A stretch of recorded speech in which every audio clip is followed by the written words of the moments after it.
சிவகார்த்திகேயன் வந்து தனுஷோட போட்டி போட நினச்சி தன்னுடைய படங்களில் வந்து கான்சென்ட்ரேட் பண்ணாமல் அவருடைய படங்களில் கவனம் செலுத்தாமல் தொடர்ந்து வந்து இந்த மாதிரி குடைச்சல் கொடுத்து கதையில் மாற்றம் பண்ணி இதெல்லாம் பண்ணுறதுனால தான் அந்த தோல்விகள் வந்து. அமரன் படம் ஏன் ஓடிச்சுன்னா அது முகுந்த் வரதராஜன் ஒரு இராணுவ வீரரோட உண்மை கதை. அந்த உண்மை கதையில் வந்து அந்த கதாபாத்திரத்தில் வந்து கரெக்டாக வந்து பொருந்திருந்தார். இராணுவ வீரனாக வந்து சிவகார்த்திகேயன் நடிச்சிருந்தார்.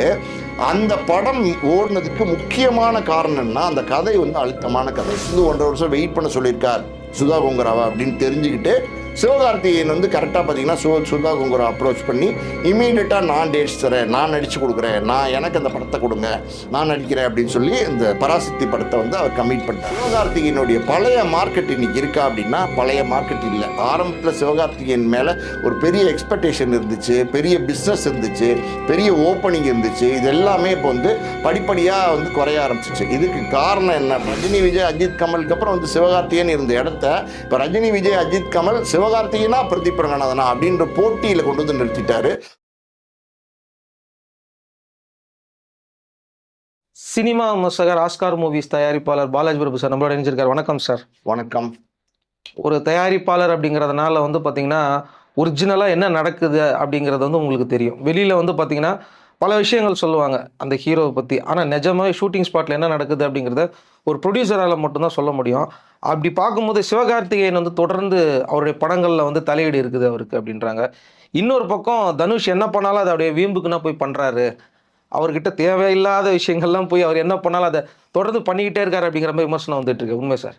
நீங்கள் சொல்கிறது உண்மைதான். அதாவது வந்து சிவகார்த்திகேயன் அவருடைய கேரியரில் பெருசாக கான்சென்ட்ரேட் பண்ணாமல் தனுஷையே பின்பற்றார். தனுஷ் என்னென்ன பண்ணுறாரோ அதெல்லாம் வந்து சிவகார்த்திகேயன் பண்ணணும்னு நினைக்கிறாரு.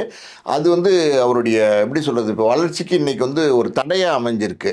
நம்ம முதல்லேருந்து பார்க்கணும் அப்படின்னா அட்லி, சிவகார்த்திகேயன், அட்லியோட ஒய்ஃப் பிரியா, அதுக்கப்புறம் பார்த்தீங்கன்னா சதீஷ், காமெடி நடிகன் சதீஷ், 4 பேருமே ரொம்ப க்ளோஸ் ஃப்ரெண்ட்ஸு. சினிமாவுக்கு வர்றதுக்கு முன்னாடி இந்த காலகட்டத்தில் பார்த்தீங்கன்னா அட்லி வந்து ஒரு ஷார்ட் ஃபிலிம் எடுக்கிறாரு. அந்த ஷார்ட் ஃபிலிமோட பேர் வந்து முகப்புத்தகம். அந்த புத்தகத்தில் வந்து சிவகார்த்திகேயன் தான் ஹீரோவாக நடிக்கிறாரு. இன்னொரு பக்கம் பார்த்தீங்கன்னா சிவகார்த்திகேயனும் அட்லி ஒய்ஃப் பிரியாவும் சேர்ந்து ஒரு ஷார்ட் ஃபிலிமில் நடிக்கிறாங்க. அந்த ஷார்ட் ஃபிலிமோட பேர் வந்து வேலண்டைன்ஸ் டே. ஸோ இப்போ இந்த மாதிரி ஷார்ட் ஃபிலிம் எடுத்துகிட்டு இருக்கிற காலகட்டத்திலே பார்த்தீங்கன்னா அட்லிக்கும் சிவகார்த்திகேயனுக்கும் ஒரு அக்ரிமெண்ட். அது என்ன அப்படின்னா, சிவகார்த்திகேயன் வந்து பெரிய ஹீரோ ஆகிட்டா அட்லி முதல் டைரக்ட் பண்ணுற படத்தில் சிவகார்த்திகேயனை நடிக்க வைக்கிறது, சிவகார்த்திகேயன் வந்து அட்லி பெரிய டைரக்டர் ஆகிட்டா சிவகார்த்திகேயன் நடிக்க வைக்கிறது. இப்படி 2 பேருக்குமே பார்த்தீங்கன்னா ஒரு அக்ரிமெண்ட்டு. யாராவது முதல்ல பெரிய ஆள் ஆகிட்டா இன்னொருத்தரை நடிக்க வைக்கிறது, இல்லை இன்னொருத்தரை டைரக்ட் ஆக்குறதுங்கிற மாதிரி ஒரு அக்ரிமெண்ட்டு. ஸோ இப்படி இருக்கிற சூழ்நிலையில் தான் வந்து சிவகார்த்திகேயன் வந்து அது இது இந்த டிவி ப்ரோக்ராம்ஸ் விஜய் டிவியில் நிறைய பண்ணி பெரிய பாப்புலர் ஆகிறாரு. முதல் தடவையாக பார்த்தீங்கன்னா பாண்டியராஜ் இருக்கார் இல்லையா, பசங்க பாண்டியராஜ், அவர் வந்து நம்ம சிவகார்த்திகேயன் வந்து அறிமுகப்படுத்துகிறார் மெரினாங்கிற படத்தில். மெரினாங்கிற படம் எப்படின்னா, ஒரு பீச்சில் நடக்கிற அந்த சுண்டல் விற்கிற பசங்க அவங்களுடைய கதை, அந்த அவங்கெல்லாம் என்னென்ன கஷ்டப்படுறாங்க, எந்தெந்த ஊர்லேருந்து வந்து எவ்வளோ பீச்சில் சுண்டல் விற்கிற பசங்கள்லாம் கஷ்டப்படுறாங்கங்கிற கதையை பின்னப்பட்டு எடுக்கப்பட்ட அந்த கதை. அதில் வந்து பார்த்திங்கன்னா ஒரு காதல் ஜோடி இருக்கிற மாதிரி, அதாவது ஓவியாவும் பார்த்திங்கன்னா சிவகார்த்திகேயனும் அதில் நடிச்சிருப்பாங்க. இது வந்து முழுசாக வந்து சிவகார்த்திகேயன் ஹீரோ அந்த படத்தில் அப்படின்னா ஹீரோ கிடையாது. சிவகார்த்திகேயன் வந்து இந்த கதையில் வந்து ஒரு காதல் ஜோடியாக ஒரு கேரக்டரில் வருவார். அந்த படம் தான் அவருடைய முதல் படம். அந்த படம் நடித்து முடிச்சதுக்கப்புறம் இமீடியட்டாக பார்த்தீங்கன்னா நம்ம எழில் வந்து ஒரு சின்ன பட்ஜெட்டில் ஒரு காமெடி படம் எடுக்கணும்னு பிளான் பண்ணுறாரு. அந்த படத்துக்கு வந்து இசையமைப்பாளராக வந்து டி இமானை புக் பண்ணுறாரு. டி இமான்கிட்ட போய் எழில் கேட்குறாரு, சார் இந்த மாதிரி நான் ஒரு 4-5 பேர் நினச்சி வச்சுருக்கேன், இந்த மாதிரி நம்ம வந்து இந்த படத்தில் ஹீரோவை போடலான்னு, உங்களுக்கு ஏதாவது சஜஷன்ஸ் இருக்கா, உங்களுக்கு யாராவது தெரியுமா, நீங்கள் ஏதாவது ஒப்பீனியன் சொல்கிறீங்களான்னு கேட்கும்போது எப்படி இமான் தான் சொல்லியிருக்காரு, சிவகார்த்திகேயன் ஒருத்தர் வந்து நல்லா நடிக்கிறாரு, இப்போ வந்து அது இதெல்லாம் பண்ணியிருக்காரு, விஜய் டிவியில் நீங்கள் பார்த்துருப்பீங்க, மெரினா படத்தில் இப்போ வந்து நடிச்சிக்கிட்டு இருக்காரு, இப்போ நீங்கள் இந்த பையனை புக் பண்ணிங்கன்னா அவர் அடுத்தடுத்து பெரிய லெவலில் வருவார், காமெடி நல்லா பண்ணுவார், நல்ல ஹியூமர் சென்ஸு காமெடி சென்ஸ் இருக்குது சிவகார்த்திகேயனுக்கு, நீங்கள் அவரை கூப்பிட்டு பாருங்களேன் அப்படின்னோடனே எழில் வந்து கொஞ்சம் யோசனை பண்ணியிருக்கார். சார் இது வந்து முழு நீள படம், இது வரைக்கும் வந்து ஒரு ஹீரோவாக சிவகார்த்திகேயன் நடித்ததே இல்லை, அப்படி இருக்கும்போது இது செட் ஆவாரா அப்படின்ற மாதிரி கேட்டிருக்காரு. இப்போ இமான் சொல்லியிருக்காரு, இல்லை அவர் நல்ல காமெடி சென்ஸ் இருக்குது, நீங்கள் கூப்பிட்டு பாருங்கள் அப்படின்னோடனே எழில் வந்து சிவகார்த்திகேயனை கூப்பிட்டு பார்த்துருக்காரு. சிவகார்த்திகேயன் பேசினதில் எழிலுக்கு ரொம்ப திருப்தி. அந்த கதையை சொல்லியிருக்காரு. கதையில் வந்து என்னால் முடிஞ்ச வரைக்கும் கோஆப்ரேட் பண்ணுறேன் சார்னு சொல்லிட்டு கதையில் சின்ன சின்ன கரெக்ஷன்ஸ்லாம் சொல்லி கதையை வந்து மெருகேற்றி சிவகார்த்திகேயன் வந்து நடிச்சு கொடுத்தாரு. அந்த படம் பார்த்தீங்கன்னா மிகப்பெரிய வெற்றி படமாக அமைஞ்சிச்சு. இப்போ இந்த சூழ்நிலையில் தான் பார்த்தீங்கன்னா அட்லிக்கு ராஜாராணி படம் அது டைரக்ட் பண்ணுறதுக்கான வாய்ப்பு கிடைக்குது. ராஜாராணி ஒரு நல்ல பேர் எடுத்து கொடுத்த படம் அட்லிக்கு, முதல் படம் அட்லிக்கு. ஸோ அப்போ அட்லி வந்து அந்த ப்ரொடியூசர்கிட்ட சொல்கிறாரு, இந்த மாதிரி வந்து சிவகார்த்திகேயன் வந்து ஹீரோவாக போடுறேன் அப்படின்றாரு. அப்போ அந்த ப்ரொடியூசர் சொல்கிறாரு, என்னங்க சிவகார்த்திகேயன் வந்து இப்போ தான் வந்துட்டு இருக்காரு, மெரினான்னு ஒரு படத்தில் நடிச்சிருக்காரு. அது இல்லாமல் பார்த்தீங்கன்னா நம்ம வெளியில் படத்தில் ஒரு சின்ன படம் நடிச்சிட்டு இருக்காரு. ஸோ இப்போ போய் நீங்கள் சிவகார்த்திகேயனை போட்டிங்கன்னா மார்க்கெட் பண்ண முடியாது, பெருசாக வியாபாரம் பண்ண முடியாது, நீங்கள் கொஞ்சம் யோசனை பண்ணுங்க அப்படிங்கிறாரு. அப்போ அட்லி சொல்கிறாரு, இல்லை சார் நான் டேரக்டரானா சிவகார்த்திகேயனை நடிக்க வைக்கிறேன்னு ஒரு கமிட்மெண்ட் இருக்குது, எங்களுக்குள்ள ஒரு ப்ராமிஸ் இருக்குது அப்படின்னு சொல்கிறாரு. அப்போ இந்த தயாரிப்பு நிறுவனம் என்ன சொல்கிறாங்கன்னா, இல்லை சார் நீங்கள் இது வியாபாரமும் இதில் அடங்கியிருக்கு, இது வந்து பெரிய லெவலில் எடுக்கிற படம், சின்ன படம் கிடையாது. அப்படி இருக்கும்போது வியாபாரத்தில் வந்து ஏதாவது பிரச்சனை ஆயிடுச்சுன்னா, நஷ்டம் ஆயிடுச்சுன்னா சிக்கலாயிரும். அதனால் நீங்கள் வந்து இப்போ ஆர்யா வந்து ரொம்ப பாப்புலராக இருக்கார், ஆர்யாவுக்கு நல்ல மார்க்கெட் இருக்குது, நீங்கள் ஆர்யாவை இந்த படத்தில் கமிட் பண்ணுங்க அப்படின்னு சொல்லி தயாரிப்பு நிறுவனம் வந்து அட்லிட்டு சொல்கிறாங்க. அட்லிக்கு வேறு வழியே இல்லை. கூட சிவகார்த்திகேயன் கூப்பிட்டு சொல்கிறாரு, மச்சான் அந்த மாதிரி வந்து ஆர்யாவை போட்டு படம் பண்ண சொல்கிறாங்க அப்படின்னு சொல்கிறாரு. அப்போ வந்து சிவகார்த்திகேயன் சொல்கிறார், ஒன்றும் பிரச்சனை இல்லை, நீ பண்ணு மச்சான், நம்ம அடுத்த படம் சேர்ந்து பண்ணலாம் அப்படின்னு சொல்கிறாரு. அப்படி தான் பார்த்தீங்கன்னா ராஜாராணியில் வந்து ஆர்யாவை போட்டு அட்லி படம் எடுக்கிறாரு. அப்புறம் அட்லி நிறைய படங்கள் தொடர்ந்து அடுத்தடுத்து விஜய் படம், நிறைய 3 விஜய் படம் அப்படி தொடர்ந்து ஹிட் கொடுக்குறாரு. பாம்பேக்கு போகிறாரு, பெரிய டேரக்டராக வந்துட்டார். இன்னைக்கு வரைக்கும் பார்த்தீங்கன்னா அட்லியோட டைரக்ஷனில் வந்து சிவகார்த்திகேயன் நடிக்கவே இல்லை. இன்னொரு பக்கம் பார்த்தீங்கன்னா மனங்கொத்தி பறவை ரிலீஸ் ஆனதுக்கப்புறம் நம்ம ரஜினிகாந்த் டாக்டர் இருக்காங்க இல்லையா, ஐஸ்வர்யா தனுஷ், அவங்க வந்து ஒரு படம் டைரக்ட் பண்ணணும்னு ஆசைப்பட்றாங்க. அந்த படத்தோட பேர் வந்து 3 படத்தில் தனுஷ் தான் ஹீரோ. ஸோ இப்போ தனுஷோட கூடவே ஒரு காமெடி நடிகன் வேணும், கூடவே வர மாதிரி ஒரு காமெடி நடிகன் வேணும் போது யாரை போடலாம் அப்படின்னு யோசனை பண்ணுறாங்க. அப்போ ஐஸ்வர்யா தான் தனுஷ்ட சொல்கிறாங்க, இந்த மாதிரி வந்து ஏற்கனவே வந்து நான் வந்து மனங்குத்தி பறவை படம் பார்த்தேன், அதில் வந்து காமெடியாக பண்ணியிருக்காரு இது சிவகார்த்திகேயன், நம்ம சிவகார்த்திகேயனை புக் பண்ணலாமா அப்படின்னும் போது தனுஷ் வந்து சிவகார்த்திகேயனை கூப்பிட்டு விட்றாரு.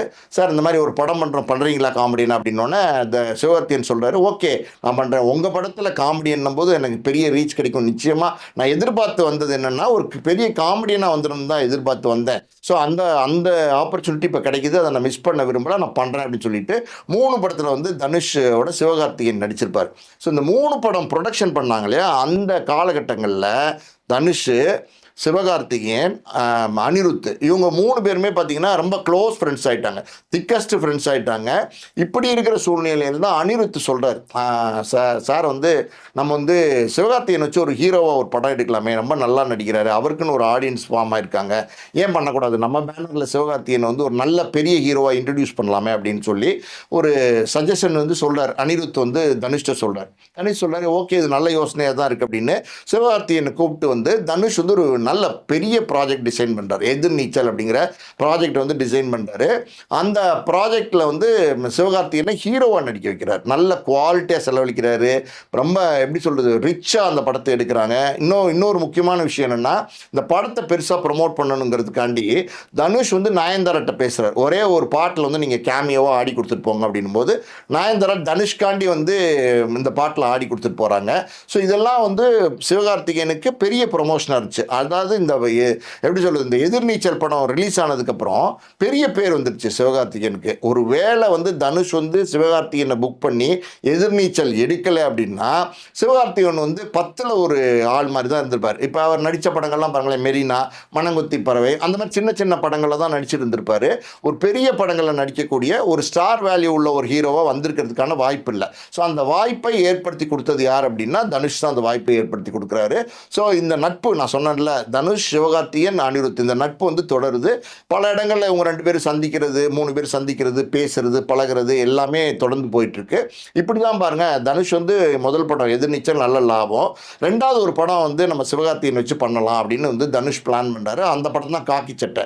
காக்கி சட்டையிலையும் பார்த்தீங்கன்னா வேறு மாதிரியான ஒரு கதைக்களத்தில் ஒரு ஆக்ஷன் ஹீரோவாக, காமெடி தான் ஆனால் அதுக்குள்ளே ஆக்ஷன் ஹீரோவாக அழகாக வந்து அதை ப்ரொமோட் பண்ணி அந்த படத்தை சக்ஸஸ் பண்ணியிருப்பார். அந்த படமும் ஒரு வெற்றி படமாச்சு. அந்த படம் படமும் தனுஷ்க்கு ஒரு நல்ல லாபத்தை கொடுத்துச்சு.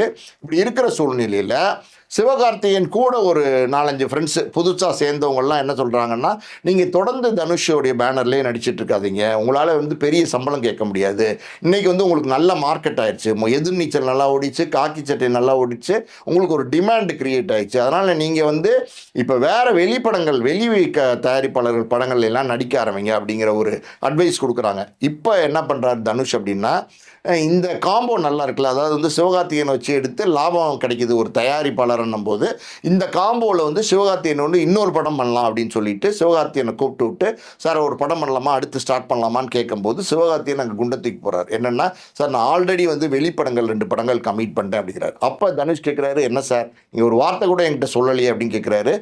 சிவகார்த்திகேயன் சொல்கிறாரு, இல்லை சார் ஒரு நல்ல சம்பளம் கொடுத்தாங்க, இப்போ அதனால் கமிட் பண்ணிட்டேன், உங்களுக்கு கூட நான் படம் பண்ணுறேன் சார், 3வது படமாக உங்களுக்கு பண்ணுறேன், நீங்கள் என்ன சம்பளம் கொடுப்பீங்க அப்படின்னு கேட்குறேன்.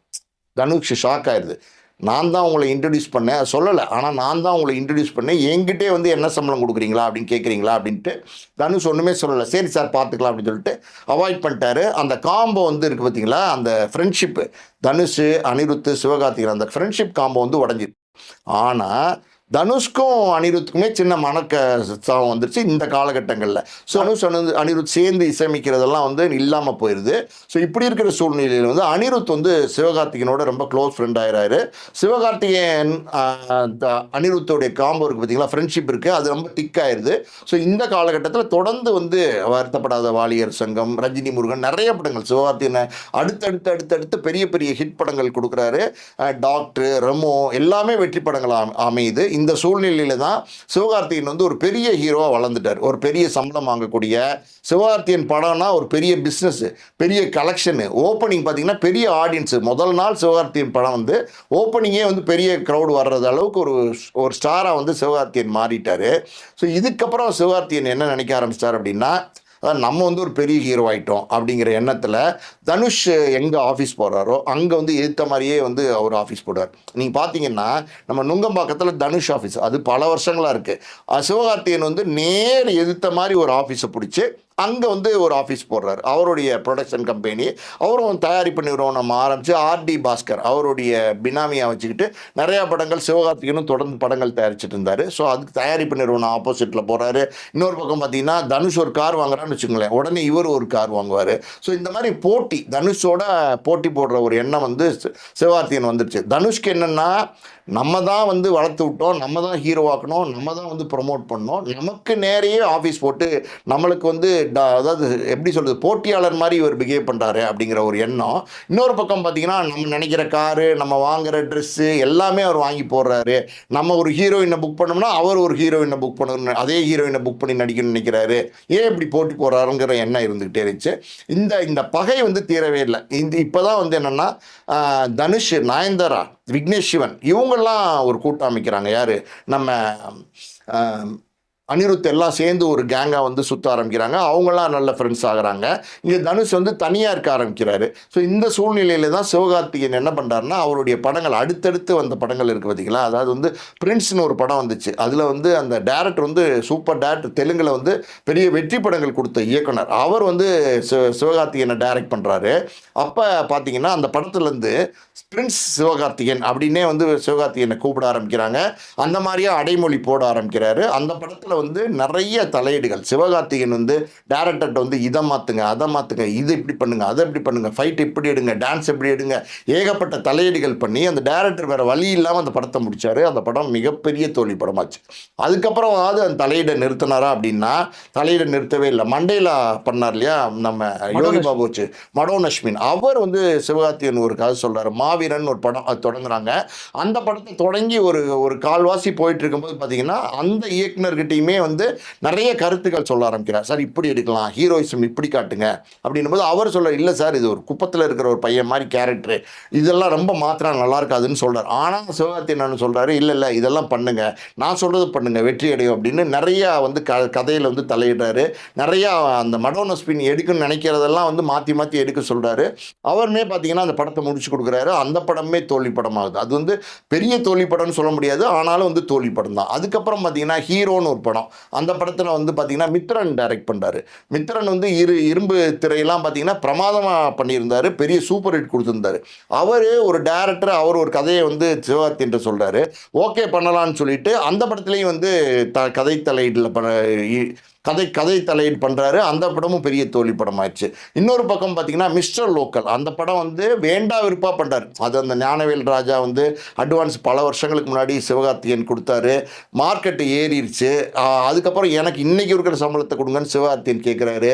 ப்ரொடியூசர் ஞானவேல் ராஜா என்ன சொல்கிறாருன்னா, நான் வந்து 4-5 வருஷத்துக்கு முன்னாடி அட்வான்ஸ் கொடுத்துட்டேன், அன்றைக்கே எனக்கு தேதி கொடுக்கல, அவர் தான் தேதி கொடுக்குறத தள்ளி வச்சார், அதனால் நான் என்ன செய்ய முடியும், பழைய சம்பளத்திலே நடிக்கணும்னாரு. இதெல்லாம் வந்து ப்ரொடியூசர் கவுன்சில் வரைக்கும் பஞ்சாயத்துலாம் வந்து சிவகார்த்திகேயன் வந்து அந்த படத்தில் நடிக்கிற மாதிரி ஒரு சூழ்நிலை ஆயிடுச்சு. அந்த படத்தில் வந்து பார்த்திங்கன்னா ராஜேஷ் ஒரு கல் ஒரு கண்ணாடி, அந்த டைரக்டர் பார்த்தீங்கன்னா அவர் காமெடி ரொம்ப பிரமாதமாக பண்ணுவார். இப்போ ராஜேஷோடைய ஸ்பெஷலே வந்து காமெடி தான். ஸோ அவர் ஒரு கதை எழுதி வச்சுருந்தார். அந்த கதையை முழுசாக உள்ளே பூந்து மாற்றி இதை மாற்றுங்க அதை மாற்றுங்க அதை மாற்றுங்க இதை மாற்றுங்கன்னு சொல்லி மொத்தத்துலேயும் பார்த்தீங்கன்னா அந்த படம் மிஸ்டர் லோக்கலும் வந்து பெரிய ஃப்ளாப் ஆயிடுச்சு.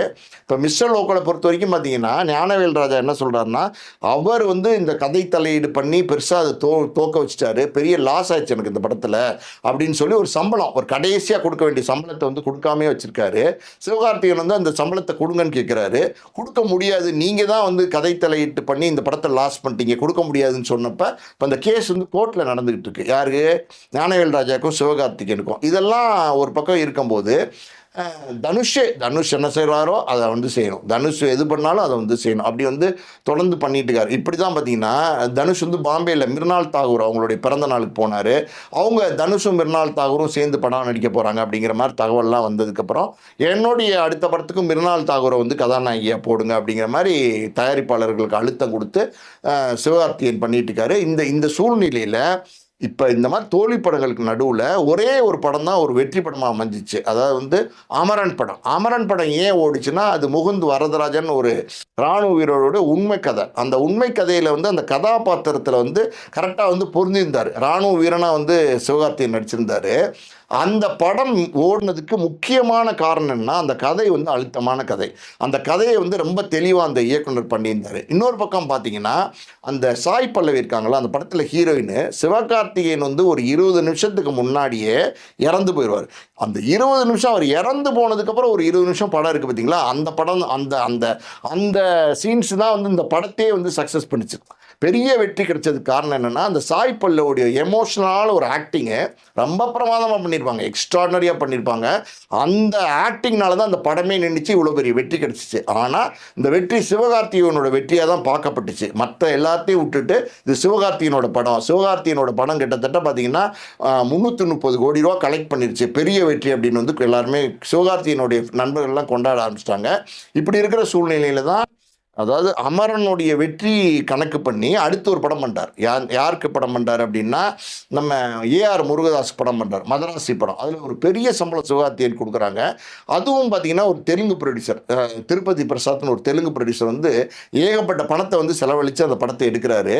அந்த படமே முடிஞ்சிருது. சிவகார்த்திகேயன் ஏஆர் முருகதாஸ் இருக்கிறாங்கன்னும் போதே அந்த காம்பினேஷனே வந்து பெருசாக வந்து எதிர்பார்ப்பாக இருந்திருக்கணும். ஆனால் பெருசாக எதிர்பார்ப்பே இல்லை.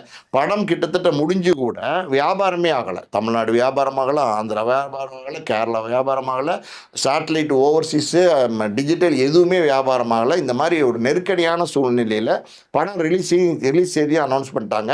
இப்போ தான் பார்த்தீங்கன்னா எப்படி அந்த தயாரிப்பாளர் வந்து அரும்பாடுபட்டு ஏதோ வந்த விலைக்கு வந்து அதை வியாபாரம் பண்ணி ரிலீஸ் பண்ணார். முதல் நாள்லாம் பார்த்தீங்கன்னா டிக்கெட் எல்லாமே புக் ஆகாமல் ஓப்பனாகவே இருந்துச்சு. டோட்டலாகவே 3 நாளைக்கு முன்னாடி டிக்கெட் புக்கிங் அனௌன்ஸ் பண்ணிட்டாங்க, ஓப்பன் பண்ணிட்டாங்க. ஆனால் டிக்கெட்லாம் ஓப்பனாகவே இருந்துச்சு. முதல் நாள் முதல் காட்சியே பார்த்தீங்கன்னா பல ஊரில் வந்து காலியாக இருந்துச்சு சொல்கிறதோட ஃபுல்லாகலை, அப்படி தான் இருந்துச்சு. படம் பார்த்த ஆடியன்ஸ் என்ன சொன்னாங்கன்னா, பெருசாக ஒன்றும் இல்லைங்க, வழக்கமான கதை தாங்க அப்படின்ற மாதிரி சொல்லிட்டு போயிட்டாங்க. அது வந்து இப்போ உண்மையாக அந்த படம் வந்து தோல்வி படமா வெற்றி படமா அப்படின்னா, அது வந்து ஒரு சுமாரான படம். அதாவது பெரிய தோல்வி படம்னு சொல்ல முடியாது, பெரிய வெற்றி படம்னு சொல்ல முடியாது, ஒரு சுமாரான படம். இதுக்கு எல்லாம் காரணம் என்னென்னா, சிவகார்த்திகேயன் வந்து தனுஷோட போட்டி போட நினச்சி தன்னுடைய படங்களில் வந்து கான்சென்ட்ரேட் பண்ணாமல், அவருடைய படங்களில் கவனம் செலுத்தாமல் தொடர்ந்து வந்து இந்த மாதிரி குடைச்சல் கொடுத்து கதையில் மாற்றம் பண்ணி இதெல்லாம் பண்ணுறதுனால தான் இந்த தோல்விகள் வந்துட்டுருக்கு.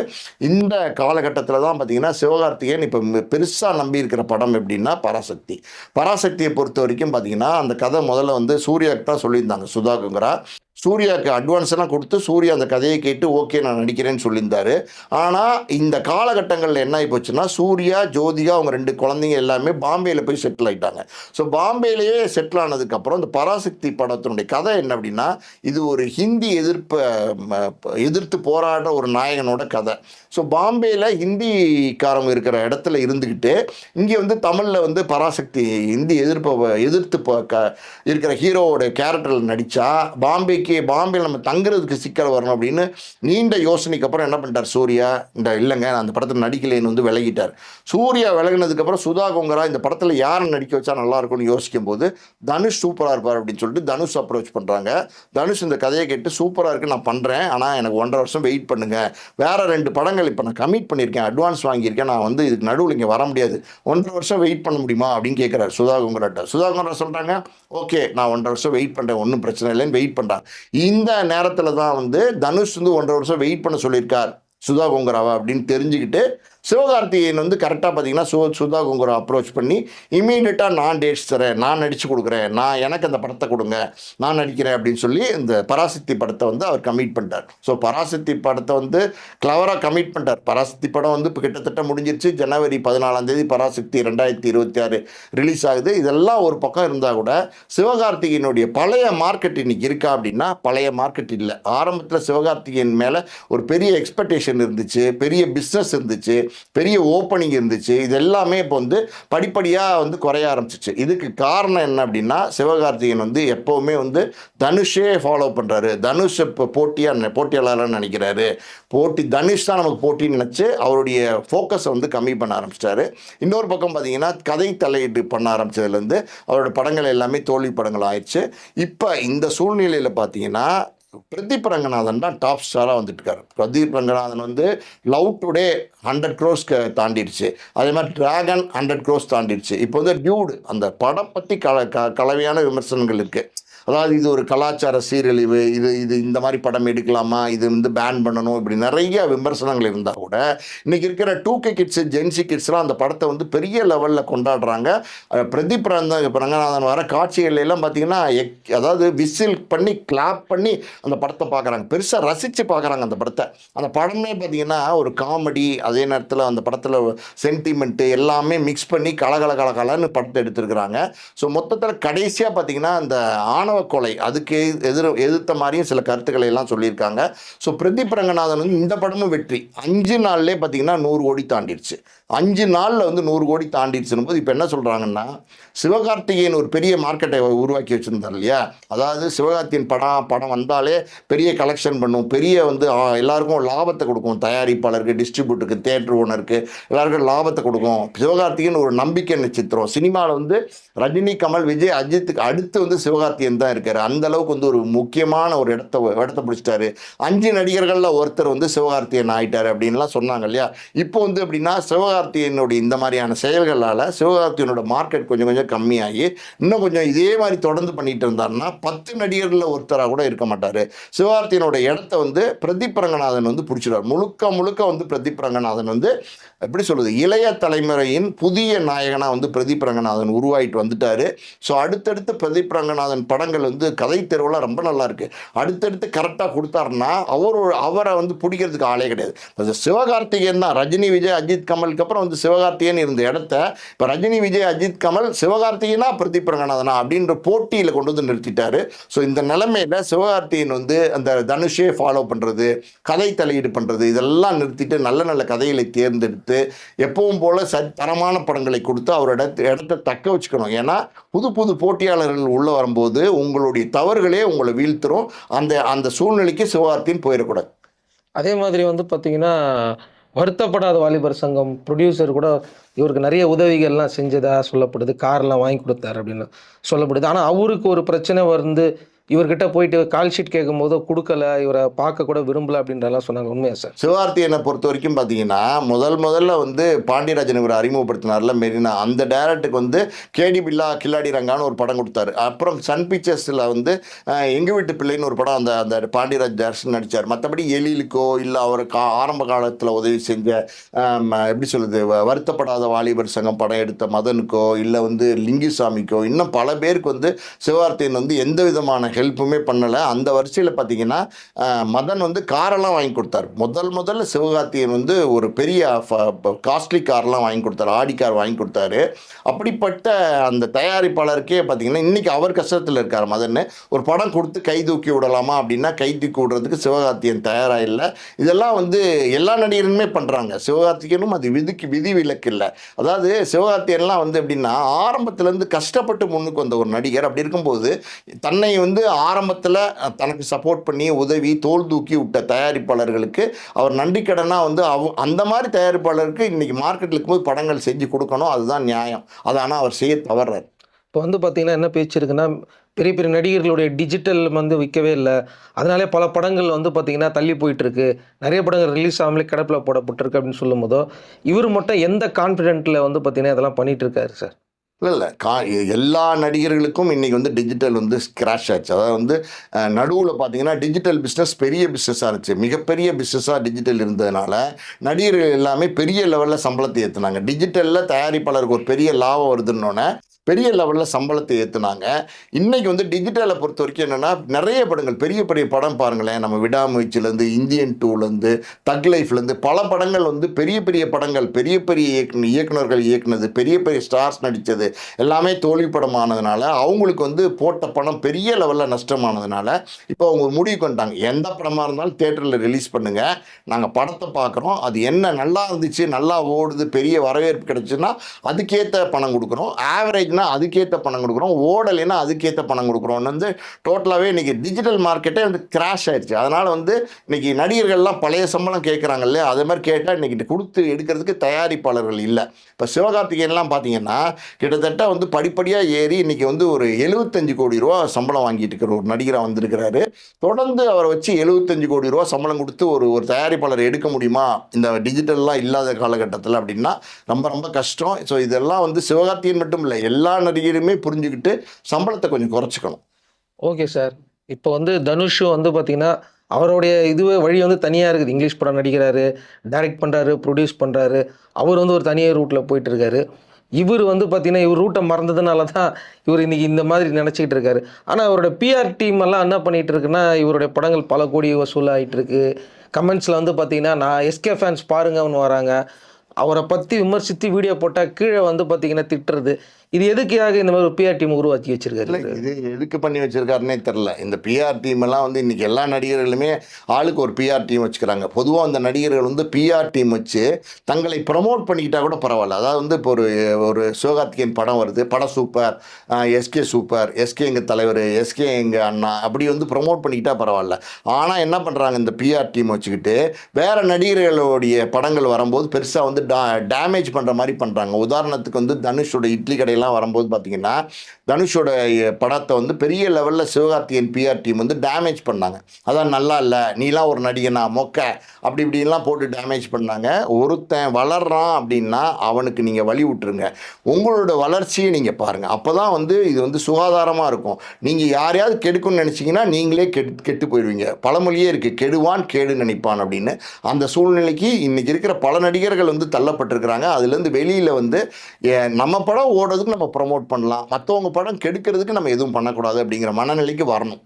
Okay sir. இது எல்லாமே வந்து பார்த்தீங்கன்னா ஒரு விமர்சனமாக இல்லாமல் இதுதான் ரியாலிட்டி, கிரவுண்ட் ரியாலிட்டி அப்படிங்கிறத சொல்கிறோம்.